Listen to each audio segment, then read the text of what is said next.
This story is titled, My Freeloading Sister Entered My Room Without My Permission and Stole the Money I Had Been Saving for My Children's Christmas.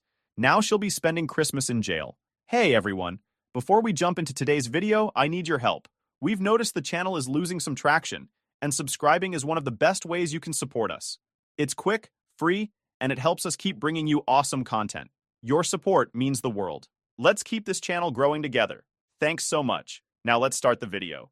Alright, buckle up, because this story's one for the books. So, I'm a single mom of 2 kids. Life's not exactly glamorous, but I've worked my butt off to give my kids a safe, happy home. Things were going all right. We weren't rich or anything, but we were okay. Then, like a storm blowing into my peaceful little bubble, my sister Sarah shows up on my doorstep. Now, Sarah's always been a walking disaster. She's 29, but you'd think she was 19 with the way she handles her life. No job, no savings, no plan, just vibes. She'd been evicted from her apartment because she couldn't make rent after getting fired. We'll get to that later. And now she's got her 3-year-old son in tow, looking at me like I'm her last hope. I'm not heartless, okay? I could have slammed the door in her face, but how do you say no when your sister's standing there with a kid on her hip, looking like she's been through hell? So, against my better judgment, I said yes. I told her she could stay with me until she got back on her feet. I figured, how bad could it be? Yeah, very bad. My house isn't exactly spacious. My kids already share a room, and now I've got Sarah and her son crashing in the living room. I gave up my privacy, my peace, and honestly, my sanity, thinking I was doing the right thing. For the first couple of weeks, it wasn't terrible. Sarah tried to help out around the house. She'd wash dishes once in a while or take out the trash. Her son, bless his little heart, was actually well-behaved most of the time. I started to think maybe I'd overestimated how bad this would be. But then Ryan, her so-called boyfriend, showed up. Let me paint you a picture of Ryan. He's in his late 30s, unemployed, and somehow still thinks he's God's gift to the world. He's the kind of guy who talks big, but never follows through on anything. Vaping constantly, dirty sneakers, and an ego that's way too big for someone who can't even hold down a job. He wasn't even living with Sarah when she got evicted. But now, suddenly, he's hanging around my house like he's part of the furniture. At first, it was occasional visits. Annoying but manageable. Then, it turned into him showing up every single day. I'd come home from work, and there he'd be, parked on my couch like he owned the place, eating and watching TV. I confronted Sarah about it, told her flat out that I didn't want Ryan in my house, especially when I wasn't there. She gave me this whole, I get it, I'm sorry, it won't happen again, spiel. And then, it happened again, and again. The disrespect was unreal, but I kept trying to play nice. I didn't want to cause a scene in front of my kids, and honestly, I felt bad for Sarah. She was clearly going through a rough time, and I figured maybe she just needed support. That's what I told myself anyway. Looking back, I should have kicked her out the second Ryan became a regular fixture. Then, the weird stuff started happening. At first, it was little things. My makeup bag would be in the wrong spot, or my hairbrush would be missing from the bathroom. I thought maybe I was just misplacing stuff. I mean, I'm a busy mom, right? But then it escalated.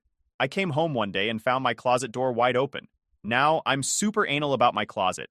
I always close it because my youngest loves to dig through my shoes, and I don't need that chaos in my life. So, seeing it open set off alarm bells.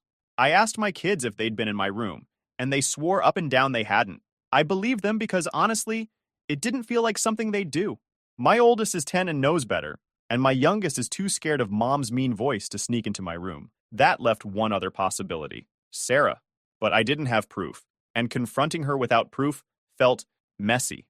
What if I was wrong? What if I was just being paranoid? So, instead of blowing up, I decided to get smart. I ordered a little security camera off Amazon, one of those cheap ones you can hide on a shelf. I set it up in my room, angled toward my closet and dresser. I didn't tell anyone. Not Sarah. Not my kids. I figured if someone was snooping, I'd catch them. And oh boy, did I catch them. It took about a week. The first few nights, nothing happened. I started to think maybe I'd been imagining things. But then, one afternoon, I came home from work and decided to check the footage. And there she was. Sarah. Plain as day, walking into my room while I was at work. She went straight for my dresser, pulling open drawers, rummaging through my jewelry box. My heart sank. This wasn't just curiosity. She was looking for something. I kept watching. And a couple of days later, there was Ryan. This dude, who doesn't even live here, standing in my room, going through my stuff like it was a shopping spree. I was furious. The entitlement, the audacity. It was too much. They weren't even trying to hide it. They spent a good 20 minutes one day, digging through my closet, pulling out my handbags, and then trying to put everything back like I wouldn't notice. At that moment, I knew I couldn't let this slide, but I didn't want to confront them just yet. I wanted to make sure I had everything lined up. So, I waited. I checked the footage every day, and every day there was more. Sarah, Ryan, sometimes even together, snooping through my room while I was out busting my ass at work. It felt like a betrayal on a level I couldn't even process. Sure, I had all the proof I needed. Clear footage of Sarah and Ryan snooping through my room like they were on a treasure hunt. You'd think that would be enough to kick their asses out right then and there, but I wanted to play it smart. If I went off without a plan, Sarah would twist the situation and somehow make me the bad guy. So, I waited, stewing in my anger and trying to figure out my next move. The tipping point came a few days later. I came home from work, and my bedroom door was locked. That immediately set off alarms because I'm the only one with a key, and I never lock it unless I'm inside. My stomach dropped. I jiggled the handle, and sure enough, it was locked tight. I banged on the door, yelling, "Who's in there?" No answer. My blood was boiling at this point. I grabbed the spare key from my kitchen drawer, unlocked the door, and walked into pure chaos. My dresser drawers were open, my closet was a mess, and one of my handbags, the one I'd been using to save cash for my kids' Christmas, was missing. That bag wasn't just sitting out. It was buried under several other purses, tucked away in a corner of my closet. Whoever took it knew exactly what they were looking for. My heart sank because I knew. I knew it was Sarah and Ryan. I dropped everything and checked the footage from the camera. There it was. Sarah, bold as hell, walking into my room earlier that day with Ryan right behind her. They didn't just look around. They tore through my things like animals. And then, clear as day, Sarah pulled out the handbag, opened it, and pocketed the cash. $3,500. Gone. You don't understand how hard I'd worked to save that money. Late nights, skipped meals, and sacrificing every little treat I might have wanted for myself, all so my kids could have an amazing Christmas. And here comes Sarah, taking it like it was her money, like I owed her something. I couldn't even cry. I was too angry to cry. I called Sarah immediately, but of course she didn't pick up. I called again. Nothing. I texted her, "Where the hell are you? We need to talk now." No response. The audacity of this woman to not only steal from me, but then ghost me like she wasn't hiding something. It was unbelievable. Hours later, Sarah and Ryan finally showed up. They walked in all casual, like they hadn't just ransacked my room. That was it for me. I stood in the living room, arms crossed, and said, "Where's my money?" Sarah stopped dead in her tracks. "What money?" she asked, feigning innocence like she didn't know exactly what I was talking about. "The $3,500 you stole from my handbag? Don't even try to play dumb, Sarah. I have it all on camera." Her face turned pale, and Ryan started shifting uncomfortably. "I didn't take anything," she stammered. "You must have misplaced it." "Misplaced it? Are you kidding me?" "Cut the crap," I snapped. "I saw the footage. You and Ryan were in my room, going through my stuff. You took the handbag, and you took the money. Don't even try to lie to me." That's when Sarah broke down, crocodile tears and all. "I didn't have a choice," she sobbed. "I needed it for bills, for my son." The nerve of her to drag her kid into this mess. I wanted to scream, but I kept my cool. "Bills? Don't give me that. You've been living here rent-free, eating my food, using my electricity, and this is how you repay me?" Ryan, of course, tried to play the tough guy. "You don't have to talk to her like that," he said, stepping forward like he was going to intimidate me. Big mistake. I looked him dead in the eye and said, "You don't get to talk to me at all. You don't pay rent, you don't contribute, and you're not welcome here. So unless you're about to hand me $3,500, shut your mouth." I told Sarah she had until the end of the day to give me my money back, or I was calling the cops. She started pleading, saying she didn't have it anymore. "What do you mean you don't have it?" I asked. That's when she admitted she and Ryan had already spent most of it, on takeout, gas, and other nonsense. My jaw hit the floor. "You're telling me you blew $3,500 in a matter of hours? Are you serious right now?" She kept crying, and Ryan just stood there like an idiot. I told them both to get out of my house. "You've got until tonight to figure out how to pay me back," I said. "And if you don't, I'm pressing charges." Sarah tried to guilt me. "You're really going to call the cops on your own sister? What about my son? What about family?" That was the last straw for me. "Family?" I shot back. "Family doesn't steal from each other. Family doesn't lie and manipulate. You're not family. You're a leech. Now get out." By 8 p.m., Sarah still hadn't paid me back. I'd given her a chance, but she clearly wasn't taking me seriously. So I did what I had to do. I called the police. Filing that report was one of the hardest things I've ever done. Not because I felt bad for Sarah, hell no, but because it felt like the final nail in the coffin of whatever relationship we had left. I gave the cops the footage, told them everything, and waited. Sarah and Ryan had bolted when the cops showed up at my house. I wasn't surprised. Cowards always run when they're caught.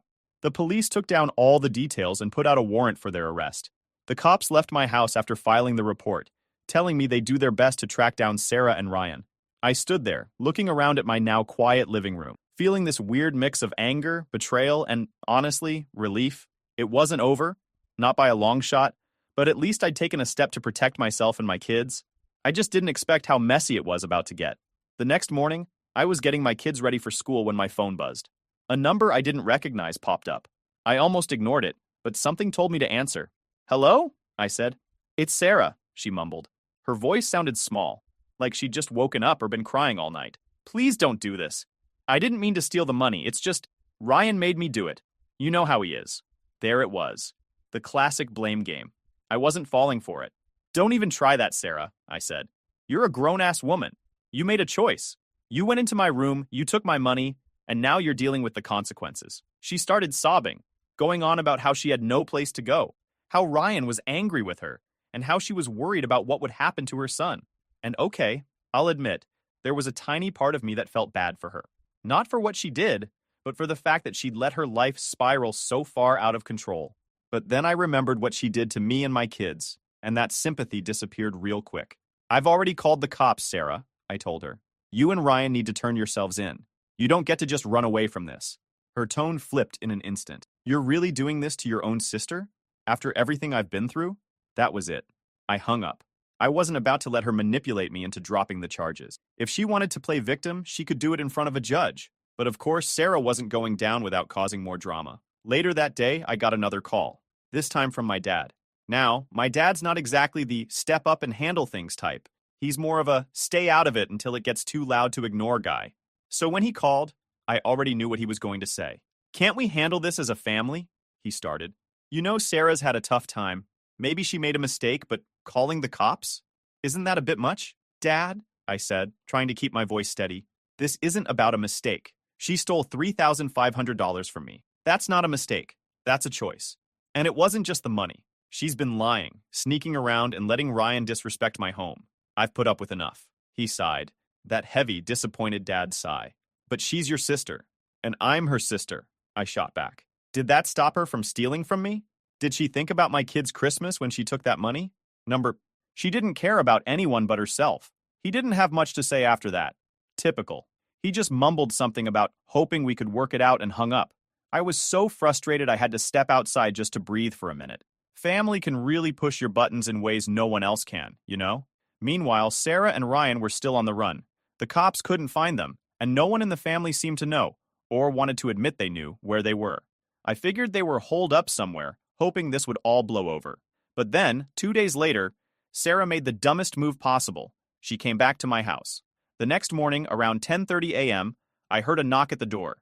My first thought was, who the hell is bothering me now? I got up, peeked through the window, and nearly lost it. It was Sarah. She stood there on my porch, looking completely out of place, like she had no clue what kind of storm was about to hit her. When I opened the door and saw her standing there, looking like an absolute idiot, I didn't even think, I just acted. Before she could say a word, I punched her right in the face. It wasn't a hard punch. I didn't want to break her nose or anything. Well, maybe I did, but it was enough to let her know I wasn't here for her bullshit. She stumbled back, holding her face, and immediately tried to run. Not a chance. I grabbed her by the arm and yanked her inside the house. "Oh no, you don't!" I hissed.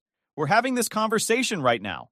She looked around the room like she was expecting Ryan to pop out and save her, but he was nowhere to be found. She was completely alone. I crossed my arms and stared her down. "Where's my nephew?" I demanded. She stammered something about him being with her childhood best friend Alex. I didn't believe her for a second. "Call Alex. Right now," I snapped. "I want proof." Sarah hesitated, but she must have realized I wasn't playing around, because she pulled out her phone and called Alex. A video call, because I wasn't about to take her word for it. When Alex answered, there was my nephew, safe and sound, sitting on her couch and munching on snacks. Thank God for Alex. That woman is an absolute angel, and if it weren't for her, I don't know what would have happened to that poor boy. Once I knew my nephew was safe, I turned my full attention back to Sarah. "Where's my money?" I asked, my voice low and steady. I could see her flinch at the question, but I didn't let up. Don't even think about lying to me, Sarah. Where is it? It's gone, she mumbled, barely meeting my eyes. I know it's gone, I snapped. What I want to know is where it went. That's when she gave me the dumbest, most infuriating answer I've ever heard in my life. She looked me dead in the eyes and said, Ryan and I spent it on DoorDash, going out to eat, and Mary Jane. I just stood there, staring at her, trying to process what she'd just said. DoorDash. She spent $3,500, my kids' Christmas money, on DoorDash and weed. Not bills, not necessities, not even something remotely understandable. She blew it all on junk food and her shitty lifestyle. She must have thought I was about to hit her again because every time I moved, she flinched. But I didn't. I just kept staring at her, letting the weight of her stupidity settle in. After what felt like an eternity, I finally said, You are a dumb bitch. Her face crumpled, and she started crying. I didn't care. She needed to hear it. Explain yourself, I demanded. Right now. Sarah started rambling, talking in circles about how she didn't know what else to do, how Ryan convinced her it was the only way, how she was desperate. I wasn't buying any of it. She didn't steal from me because she was desperate. She stole from me because she thought she could get away with it. And you thought DoorDash was the best use of my money? I snapped. You thought my kids' Christmas was less important than some fast food and weed? Do you have any idea what you've done? She just stood there crying and shaking, but I wasn't done. You didn't just steal from me, Sarah. You stole from my kids. You ruined their Christmas.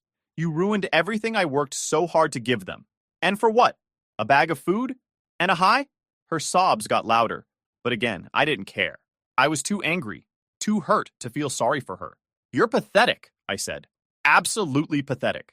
And if you think for 1 second I'm going to let you off the hook for this, you're even dumber than I thought. I took a step back and let out a deep breath, trying to calm myself down. Here's what's going to happen, I said, pointing at her. You're going to leave my house right now. You're going to stay gone. And you're going to deal with the cops when they come for you. Because make no mistake, Sarah, I'm pressing charges. She looked at me like I just ripped her heart out. You can't do that, she said.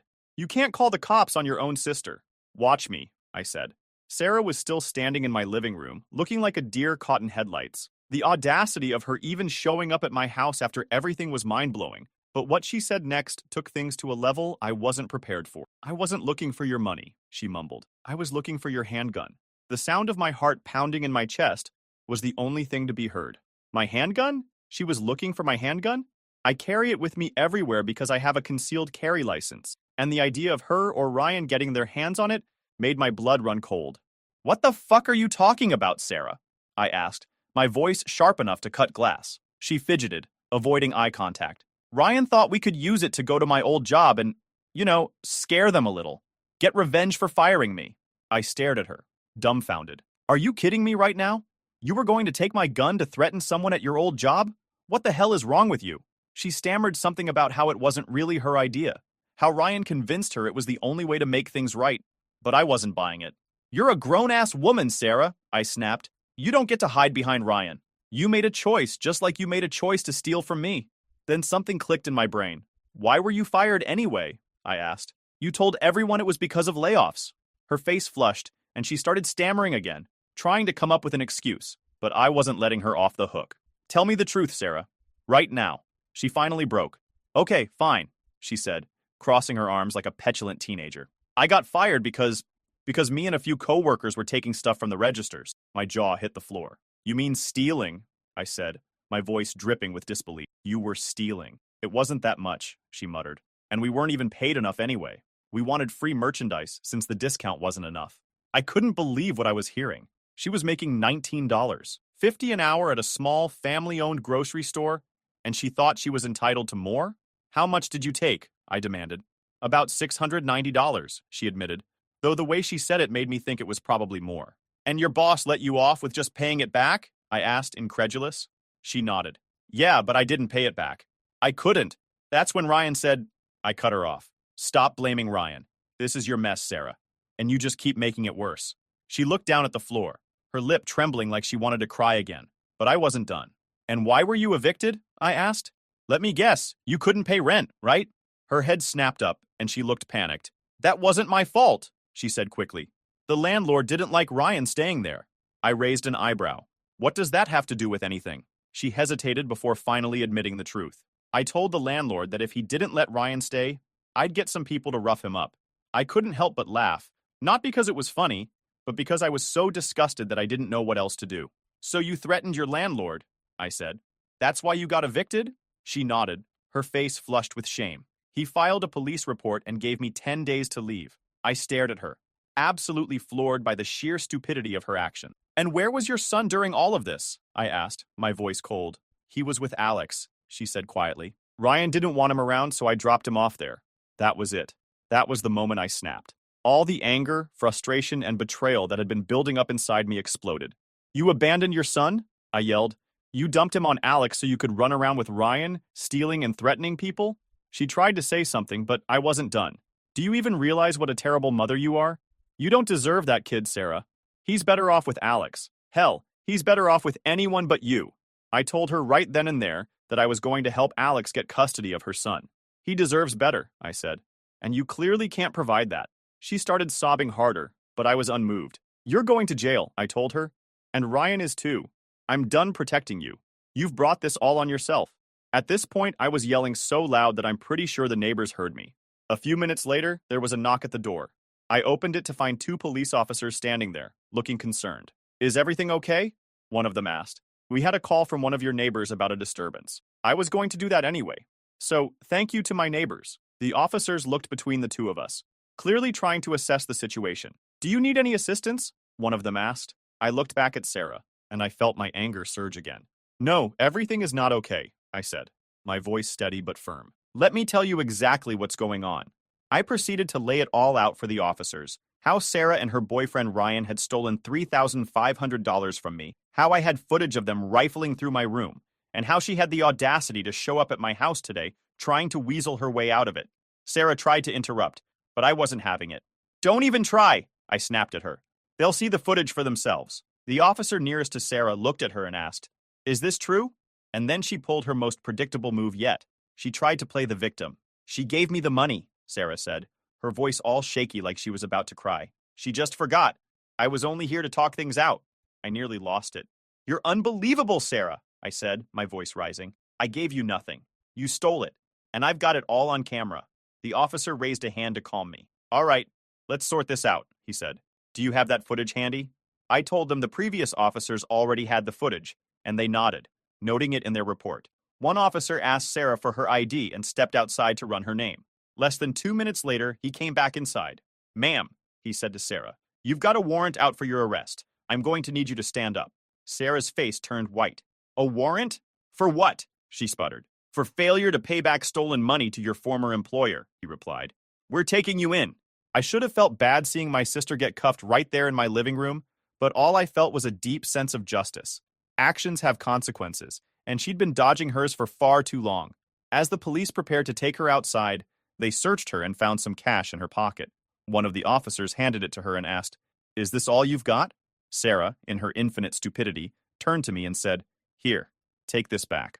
I looked at the bills. $24.76. I counted it just to be sure. Keep it, I told the officer. She's going to need it more than I do.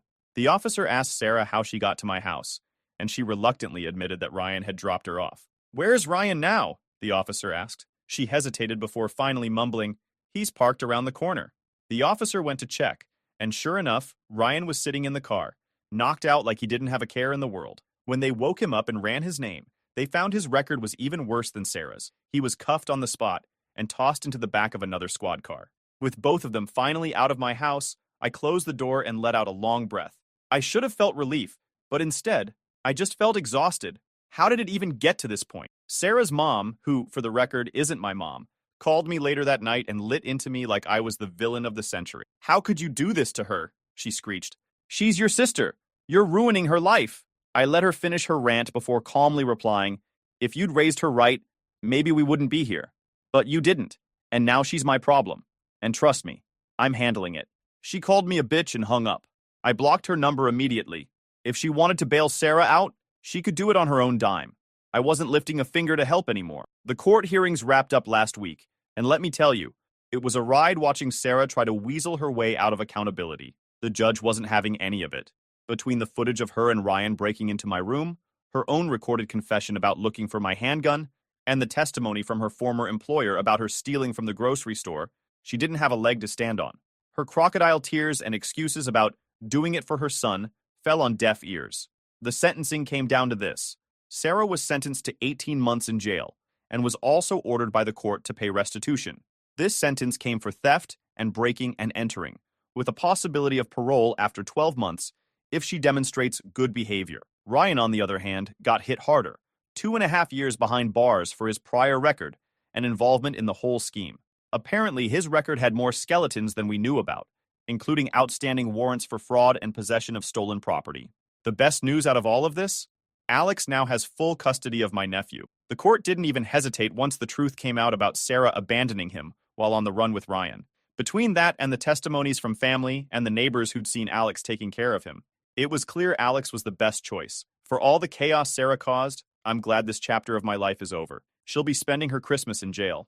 As for me, I might not be able to give them the kind of Christmas I'd planned. The big gifts I'd saved for were gone, and there was no getting them back. But as I sat there, I made a promise to myself. I'd do better. Not just as a provider, but as their mom.